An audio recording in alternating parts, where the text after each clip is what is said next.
പുളിങ്കരയിലും പുരളിമലയിലും കുന്നത്തൂർ പാടിയിലും മുത്തപ്പൻ പാർത്ത കഥകൾ ഇന്നാളല്ലേ അച്ഛൻ പറഞ്ഞു തന്നു. ഓമന കുഞ്ഞി നിന്നുള്ളത്തിൽ മുത്തപ്പ ഭക്തിയുണ്ടാകുവാനായി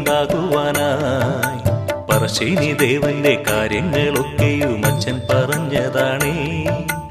എന്നുമേ മുത്തപ്പ നാമം ജപിക്കുകിൽ നന്മകൾ മാത്രം വരും.